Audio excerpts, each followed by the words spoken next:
Hey everybody, and welcome back to Ghost of Miami.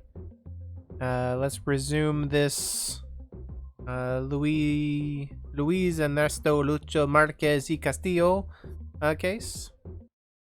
And let me go ahead and just give you a heads up. Like, if I sound a little under the weather, it's because I am a little under the weather today, but hopefully it's not anything too bad and it goes away soon. But just apologize. I apologize if it sounds funky. Alright, so protect yourself, Detective Harris said when I started my business. Keep good records, so if anyone questions your skills or your integrity, you have an answer. For a whole month I've been mourning and giving statements and writing letters and showing up for depositions. I've barely seen anyone outside a courthouse or a police station.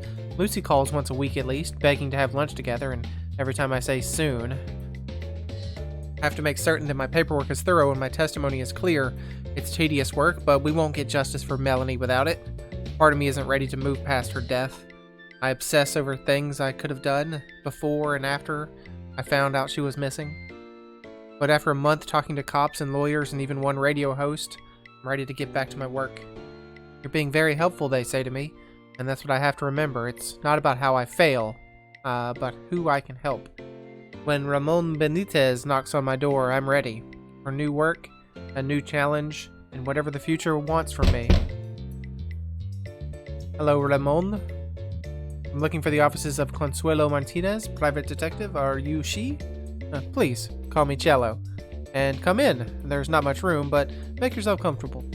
Ramon Alexis Benitez is tall, dark and lean, like a Latin Clark Gable. I'm glad my mother isn't here to tell me, marry this man, Cello. His suit is tailored. He's not really wearing a suit right now. That's just a shirt, and it doesn't look very tailored.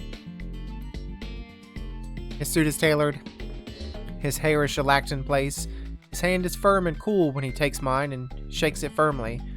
He takes the only seat in the room, my office chair, and I hastily grab my notepad and a pen. Thank you for your hospitality. Excuse me, let's change, let's see if we can change his voice a little bit. I don't know. Maybe I can't. Thank you for your hospitality. I heard about you on Radio Mambi. Did you really track down the doll collector on your own? I work closely with the police and I do a lot of legwork on behalf of my clients. I couldn't have done it without the help of a whole community. Your skills are beyond doubt, but I'm looking for a tenacious investigator with a discreet practice. When you say discreet, do you mean no cops, no news coverage, or... His mouth purses. Did I say something wrong? Or, is the case even more sensitive than that? If you accept, Miss Martinez, I would be happy to describe the details to you. Sure, but there must be some information. Who's missing? Do you know if they're in danger? Will there be support for expenses and related costs? And I hope you're not insulted by this, but I get the feeling you're a middleman. Will you guarantee a final payment, Mr. Benitez? I'm not certain I can answer all these questions. And I don't start a job that I can't finish. I can refer you to a local detective agency if you want, but they're going to ask you the same questions. And they're not always as nice as me. Very well. In the interest of booking your services, my employer has authorized a small expense account to be dispersed at my discretion. Payment will be ample, via certified checks, once we agree to the terms of your contract, and again, when you fulfill them. The client is searching for a 6-year-old child, a boy named Luis. And is Luis in danger? Luis was supposed to arrive in Miami yesterday morning, and Miami is a dangerous place for an unattended boy. Can you answer the question directly, Mr. Martinez? I have to know if I'm able to find Luis. There are agencies better suited for, let's call them action-oriented kidnapping and rescue cases. That's not me. I believe my employer would prefer a quieter method. There are pro-Castro spies in the police and in the Miami Herald. We cannot trust the media, Cello. The boy's father has political enemies, and Luis was sent to America so he would be sheltered from them. But now Luis is missing. Correct. I hope this information is adequate, Miss Martinez. I'm afraid I cannot provide much more without an agreement. I thought from your profile on the radio that you'd be more sensitive to your people's causes. Oh, you think just because I'm Cuban that I will take up any Cuban cause? My father listened to El Exilio, but he discouraged me from getting too invested in island affairs. He doesn't look happy with that response, but not like I asked him to offer me this job based off his weird impression of me. I don't trust Mr. Ramon Alexis Benitez, but I don't like working for some shadowy employer who I'll never meet. Then again, Luis is only 6 years old. I'm guessing from the careful phrasing that he was smuggled into Florida. He's probably terrified. And I can do something about it. Happy to take your case. Will I be able to start today? We are looking for a private investigator that we could trust, and there are few Cubans established in the trade. I'm glad you've agreed, Cello. If you'll give me leave to make a long-distance phone call, I can notify my employer now. I don't have long distance, but the phone downstairs in Tiny Market will work. Wait. If you're worried about spies, then why me? Luis's father did not want him growing up under Fidel, so he was sent here for safekeeping. We are looking for someone who would understand our problems, someone we can trust. It will only be a moment with the phone, Cello. Alright, there's Ramon Benitez. He's a suave native Cuban, and I don't entirely trust him. He's looking for a missing boy. Can I just take a job that involves human smuggling and political intrigue from Cuba? Well, that's kind of scary. My father fled the island to escape the Castro regime 8 years before the Mariel boat lift. I've never been there, but we used to call my family once a week. Then the calls stopped going through. Then we stopped calling. Papa wouldn't even let us listen to WQBA. I'm gonna guess that's some kind of Cuban radio station. You are Americans now. Mickey and I, we both believed it. He never really talked about the island, but helped out our relatives who eventually made it to Miami. I'm sure he'd be proud of me now. He would be, wouldn't he? When Ramon returns, he brings 2 items, a slim file folder and a certified check. The number on the check makes my heart beat faster. The folder is only a brief description of Luis Ernesto's itinerary and a tiny photo of him in a Sunday church outfit. He was supposed to arrive 3 days ago in a modified power boat with 16 other immigrants. According to the file, the boat was green, but otherwise nondescript. It's not much, but it's one of the few clues I have. I promised Ramon an update tomorrow. I don't really know where to begin. This one will be tough. No cops, no reporters. I can work around that, though. I think. Oh. This is Consuelo Martinez, detective for hire. How can I help you? Oh, my sister answers the phone so professionally. You sound very confident. I should tell Mama to call your office. Please don't. I'll stop picking up the phone altogether. Ah, Cello. She's been asking about you since your name was on the radio. You should tell her how you're doing. How about I tell you how I'm doing, you can pass it along to her? I suppose that's fine, but you'll come home for dinner soon, or sometime soon, right? After this case, I promise. Do you know anything about human smuggling? Well, why would I know anything about that? Because you were 6 when Papa got us out, and you have way more Cuban friends than I do?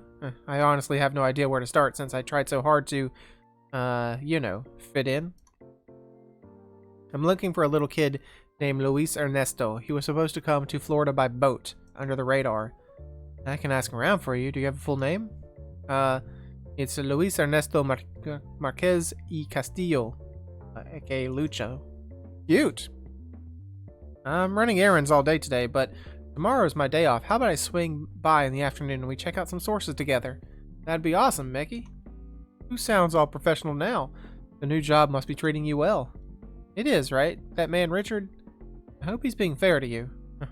You could talk to him too, you know. Richard knows a lot about shipping logistics. Yeah, he is a smuggler. Do you think he'd help me? Guess I'm gonna need all the help I can get. Did I tell you this guy, the man who hired me, wants me to avoid the cops and the press? He's looking for a missing Cuban boy, and he won't go on La Cubanissima or anything to talk about it. That's strange. What does your detective instinct say about it? Sounds like he's working for a secret anti-Castra, Catrista? Anti-Catrista? Who's still on the island. It could be dangerous for him and for Luis Ernesto. But there's more, isn't there? You know me too well. I get the secrecy, but why arrange the transit through strangers? Couldn't his family afford some kind of private transport? I didn't think of that. Do you think someone wants the story? Do you think someone wants the story to get out? Or they're trying to use Lucho's disappearance as leverage against the family? Either way, it sounds like a conspiracy. And finding his kidnappers is the key. Are you sure you're free to help tomorrow? Anything for my little sister. I appreciate it, Mickey. I'll see you tomorrow afternoon. Don't party too late tonight.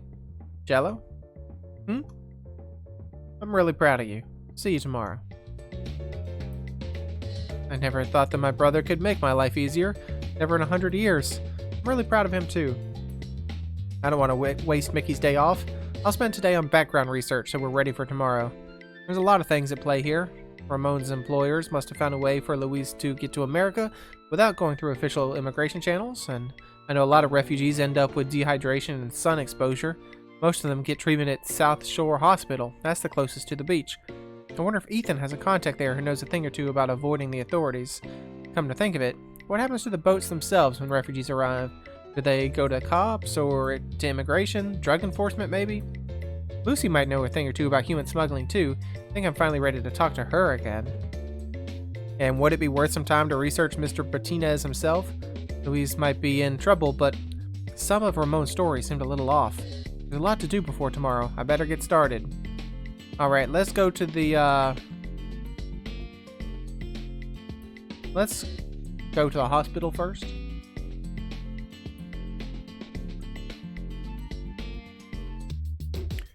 Ethan had to rush away from the phone, but he did say he put me in contact with a colleague of his. I wrote it down. Angelique Dumond. Ethan says he likes to take her breaks along the beach, but will I be able to recognize her? Tall, he said, and her hair is even taller. But how tall is tall? Oh! Are you Miss Martinez? I was told there'd be a big-haired woman with a loud jacket looking for me. Oh, same. I don't know if you're looking for me in particular, but you seem to be looking for someone. Can I help you? Yes, I'm Cello Martinez. Are you Ethan's friend at South Shore Hospital? Angelique Dumont. Ethan did his training with me, so I'm surprised he still considers me a friend. Most of my former students use harsher language. Alright, we have Angelique, Ethan's EMT friend. She reports to South Shore Hospital and is a first responder to immigrants on the beach. You've only got me for 15 minutes, I'm afraid, but I'm happy to answer any questions, especially if they're about my boy Ethan. Actually, I had some questions about the boaters who tried to reach Miami illegally. Did Ethan tell you about me at all? I work with a small organization that helps Haitian immigrants, but I have plenty of friends in the field.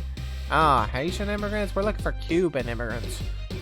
Maybe I can interview some of them later, but I really wanted to get an idea of what the physical demands are and how a person makes it to shore. Can you tell me about some of the medical issues that you run into most often? Dehydration is a major concern. So many immigrants from Haiti and Cuba leave because of a collapse. There are so many immigrants from Haiti and Cuba leave because of a collapse of government services. Most have very few resources when they try to make the crossing. No cover from a hot sun or a thunderstorm. South Shore Hospital and my team in particular are often first responders when boats show up with critical patients. Do you get their names? How do they find their families? You've probably seen news from the refugee camps. I know it seems chaotic, but we work really closely with immigration services to find everyone. Alright, so there's something about immigration or either the hospital or the cops would intercept someone who made it to land. What happened to Luis? A lot of the Marilitos. I don't know what's a Marilitos? Like people from the sea? I don't know. Were granted visas, in which case it's easy to find local family members. Alternately, organizations like mine help find housing and jobs. It was tougher 5 years ago when so many people were coming into the camps, but now most people are in Miami and working within a week. That's amazing. I had no idea the turnaround was that fast.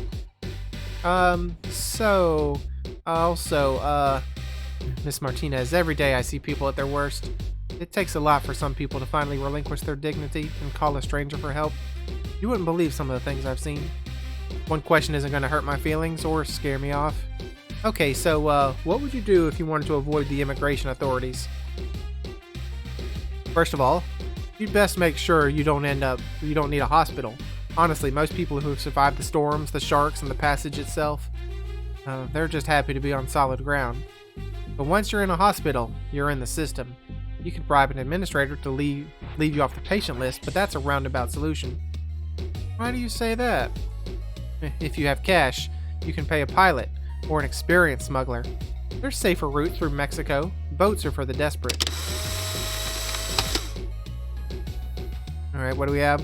Why would someone with a lot of resources smuggle a person into Miami by boat? It's a mystery. Yeah, so if they have all this money to hire me for a good amount of money, why would they send Louise in a boat? You know how many immigrants have submitted themselves to the U.S. authorities in the past 5 years?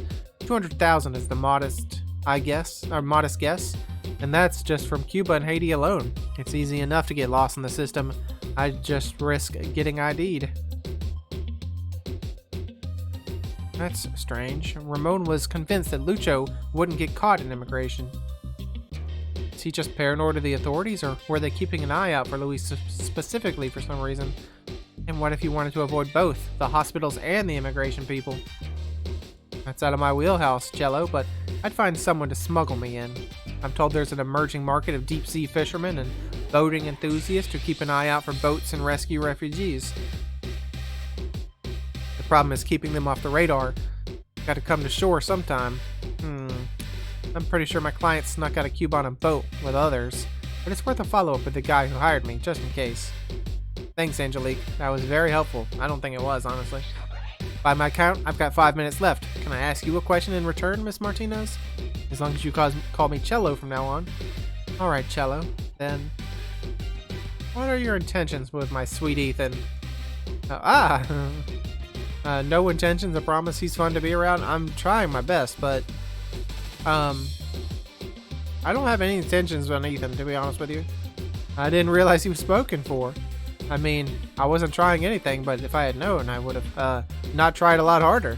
I mean, you're like so tall and you do this amazing work and super pretty eyes, and it's not even a question. Ethan was right, you know. He said you were smart and very sweet. I was going to tell him how accurate that description was, but I think I'd like to find out more for myself. I'm kind of in the middle of something right now, but I can give you my number and hold on to yours. Let's do that then. What's happening? I was so on track a moment ago and then everything derailed. I tuck Angelique's card into my wallet and watch as she walks back towards the hospital. Better get back to work before I get too distracted thinking about it. Alright, we just hit on the EMT lady, sure. Let's ask Lucy for help.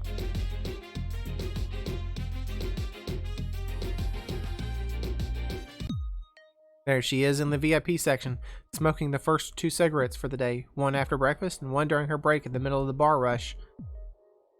Smoke curls around her bangs and then spins away into whirls and loops as she flips the page of her newspaper. At night, Lucy's bold jewelry sparkles and jingles, and her pumps click around the Bankside's dark flooring. I'd love to see her doing a rare moment of serenity.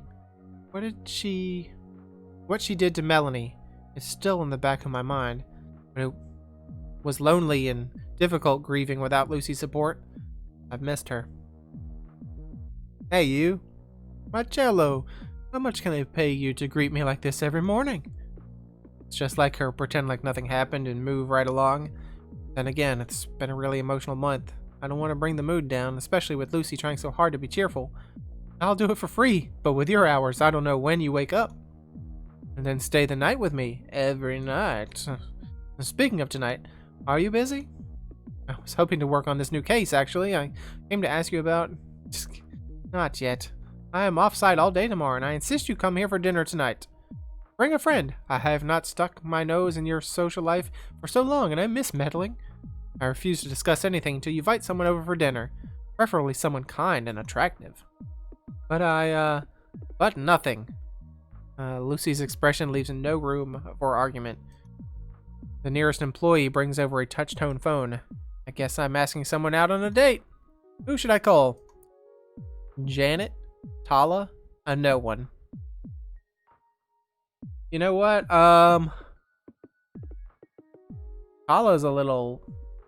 Tala's like in high school. That's not very helpful to me. That sounds very creepy. You know what? Let's call in Janet. This is a good idea. I keep meaning to check up on Janet, but I haven't made the time. What time is it? Would Janet be at work already?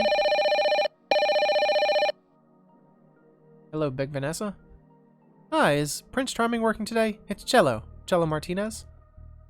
Cello! Everyone hush! Cello is calling. Been a whole week?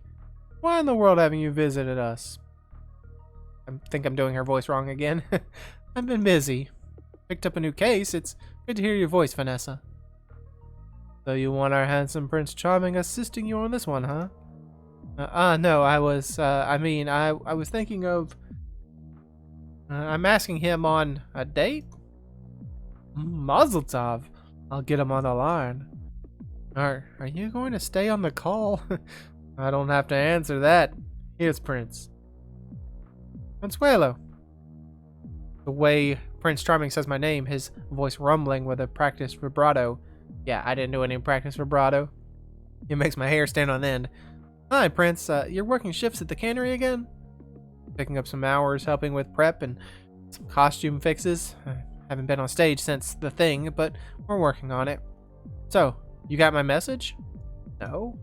Message? Not yet.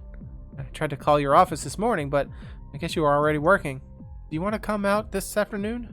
I know there's a great place on the beach to watch the sunset. But you'll be facing east.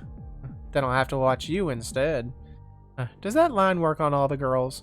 I only care if it works on you. But it's not about that. I have a special fishing spot, and it's perfect at dusk. Even during the summer, a nice bay breeze cuts the humidity. With a bucket of cold drinks, it's like heaven on earth.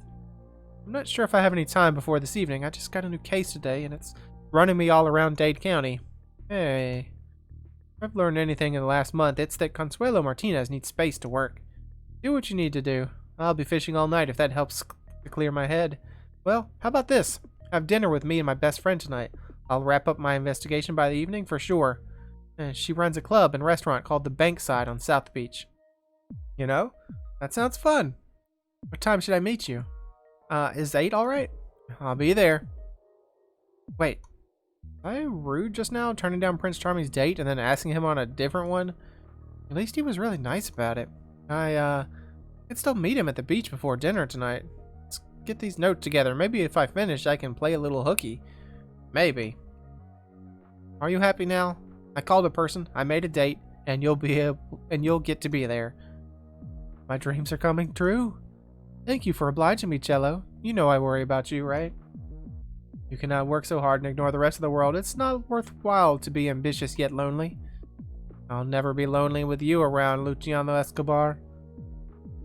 You said you had a question. Allow me to help you with your case.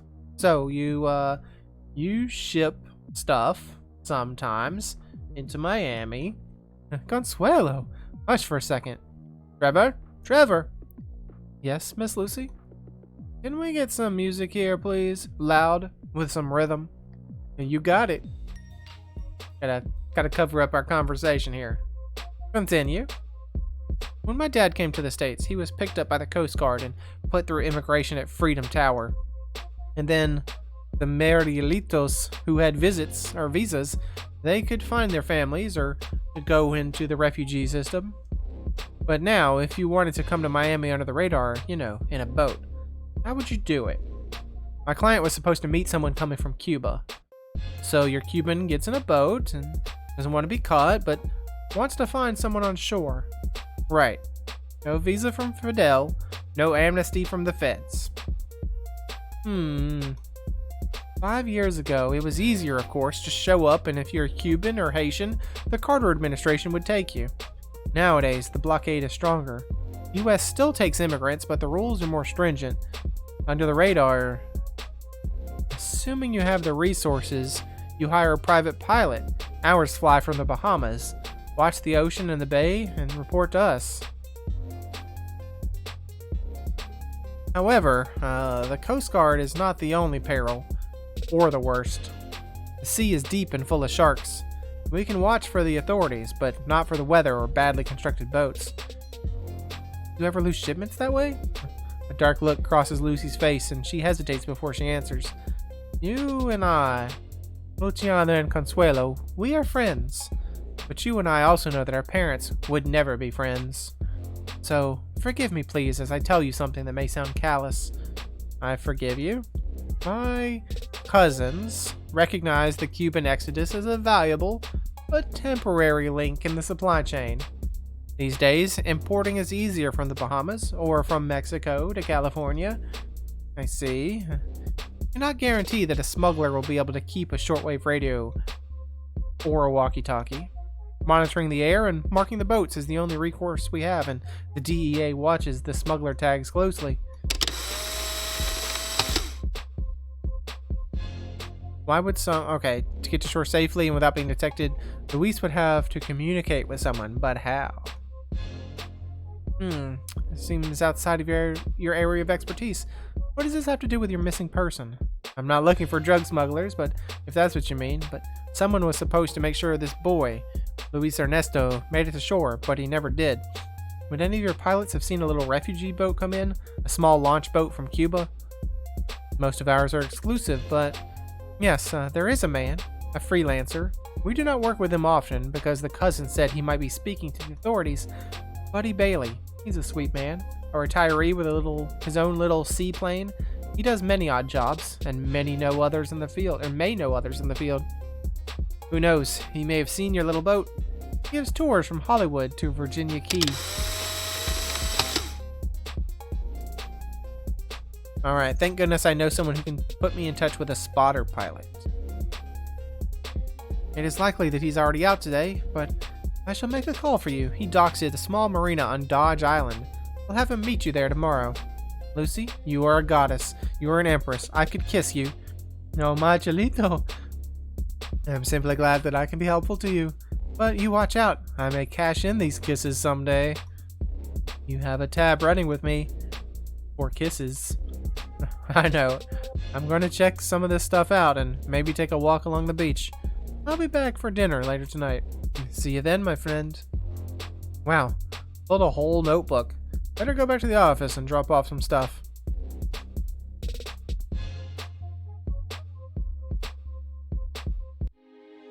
Home sweet home. And air conditioning. I want to get back out there, but I also want a cold drink and to get off my feet for a while. New notebooks, and I also got to make sure I don't lose the notes from the one I'm using now. A message on the answering machine. I'm gonna guess that would be Prince calling us. Hello, this is Janet, Prince Charming at the cannery. I didn't know if you were interested in long walks on the beach or things like that, but I'm doing some fishing at the pier farthest along the south shore tonight if you want to join me. Things have been pretty messed up recently, and I figured we could both use some time to relax and listen to the ocean for a while. If that sounds good to you, I'll be there at dusk. I really hope you can make it. Oh, maybe I should come home earlier. I'll be racing the sunset if I try to make it to South Shore now. Then again, I could get more work done. Either way, though, I don't have time to dawdle. If I'm going to make it to dinner on time, where to next? Race to meet Janet at the beach? No, we're going to meet Janet right after this, so let's not. Look for leads on the Broadwalk. That sounds very just kind of like real speculative. Real hit or miss. Let's look into who this Ramon Benitez is.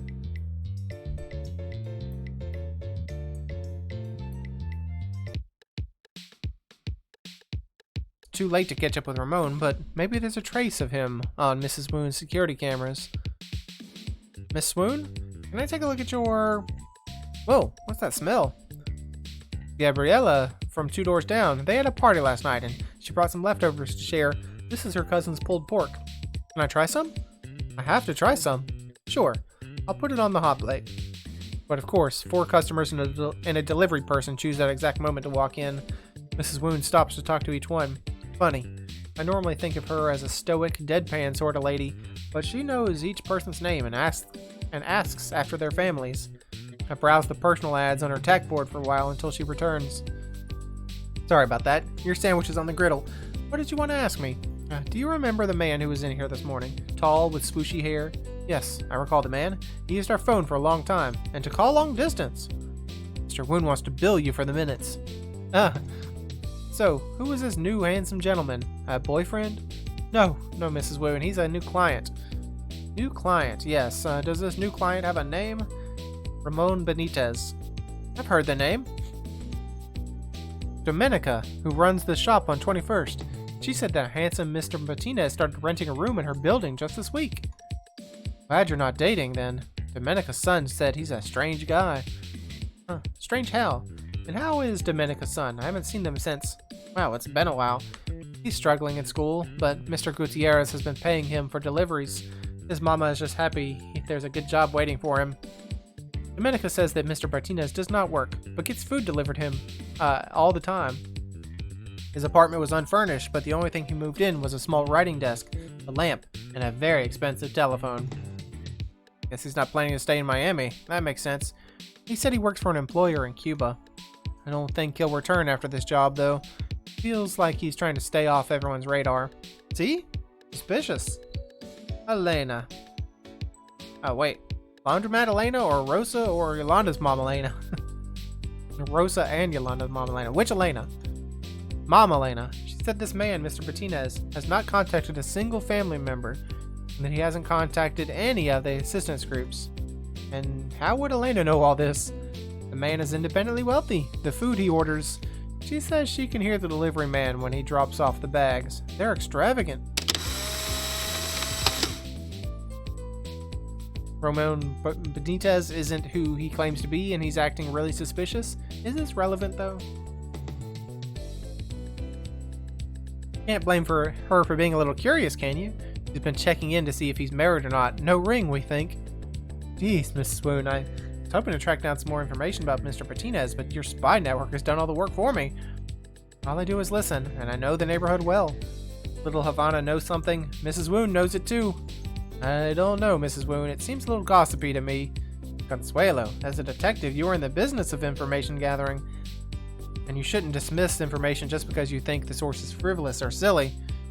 Knowing the latest news in the community is going to help you with your case, and you should thank me for keeping up with it. In fact, I'm going to charge you a fee, a consultant's fee, plus expenses.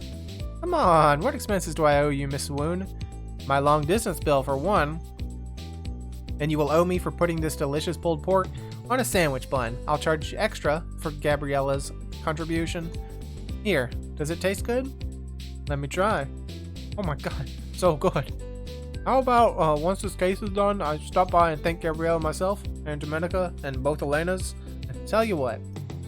I'll talk to the Vals about throwing a block party next Friday. Perhaps you'll find time in your schedule to come have some food and say hello to everyone. Maybe you'll drum up some business for your detective service as well. That sounds amazing, could you? Consuelo, crumbs. Oh, sorry. I better get back to work, but you've been a huge help. If you see Domenica, thank her for the sandwich, please. And can you tell me if Domenica or Elena or anyone find out more about Mr. Martinez? Sure. Ramon's story has a bunch of holes in it, but it doesn't seem relevant to Luis's disappearance.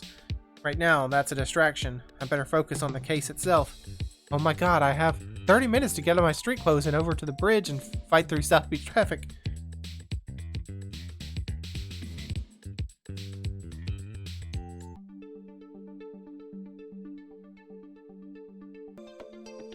Welcome to dinner! Thank you. Luciana Escobar, may I introduce you to... And Janet Lessig? Janet, this is Lucy Escobar. A pleasure to finally meet you. I knew you were friends with Melanie and... yeah. Probably not a good idea to bring that up. I keep meaning to come by and express my condolences. Miss Escobar, are you alright? I apologize, Janet. I thought I would be okay meeting a friend of Melanie's. Forgive me. I will return. Do you want to go after her? I think she's just a little shocked. Melanie's death hit her especially hard. She'll be alright. Let's give her space for now. Fine by me. You know, I never told you. Thanks for spending some time with me. Not just today, but all this past month. I know some of it was at the police station, but it was nice to have a friend nearby to relieve some of the pressure. It was a long month. Every time I get a follow-up call or had to clarify another deposition, I kept telling myself, this is for Melanie. I felt guilty for being exhausted. I felt guilty for worrying about money, since I couldn't take on new work. Seeing you from across the bullpen, it reminded me that I could look after myself without feeling awful. So, thank you right back. I take it you're not having problems with new work? Yeah, a client found me just this morning. He's the liaison for a missing little boy who was supposed to be smuggled into Miami. And here's you, a knight in shining armor, plunging into a human smuggling racket to save the day. You know, a friend of mine might know a little bit about that. She drinks with my boss Sunday morning, so you can catch her tomorrow. Sounds really helpful. Where do I start? Wish I had a notebook with me right now. When I go home tonight, I'll have to spend some time thinking of questions to ask her. And what will you do? Until then... Oh, sorry, I got carried away. Good idea, Jello. Let's dance. What? I don't really... You know, put on your red shoes and dance the blues. Let's dance. It's a David Bowie reference. Can't dance? It's a dance club, isn't it? Means you're dancing just by being in it. For me, it's usually drinking and not dancing club. But Janet is already on her feet, hand extended towards me, and that sparkling smile of hers is impossible to ignore. Promise you won't step on my toes? I promise not to hurt you. Ever. The music runs through and over me. Janet's hand rests gently on my hip. My legs move slowly and clumsily along with hers. There's something like unusual about this position. I don't know. It's awkward at first, strange movements that my body has never practiced before. But each time I fumble, Janet is there, guiding my weight back into rhythm. When I stop concentrating on my feet and look into her eyes, David Bowie's Let's Dance has just started. Hey, I told you, David Bowie. He flashes me an inviting grin, then leans in close. That just skipped over, like, immediately. Hold on, let's go back. She sings all the words into my ears, just for me. Sorry, Lucy said to me later. Sorry I lost it. I get it. Even though they're so different, Janet revives our memory of Melanie, evoking her spirit in a way that makes me want to cry. It's so easy to imagine Mel with us, laughing and drinking and breaking into song. Janet, Lucy, and I stayed at the bankside, chatting late into the night and swapping old stories about our friend. She brings out the romantic in you. Lucy said that too. She's right. Janet is so dreamy. And I fall asleep thinking about dancing with her again. Alright, we're going down the romance route with Janet, apparently. Hello, who's banging on the door? Oh. What time is it? 4 a.m. Mrs. Wound might be up, but... Sorry. Okay, I'm coming. Hold on a second while I get dressed. Oh, it's Ramon. Well, let's find out what Ramon wants in the next episode. Because this has already been 38 minutes long. So, thanks for joining me. Hope you enjoyed it, and hope to see you again next time.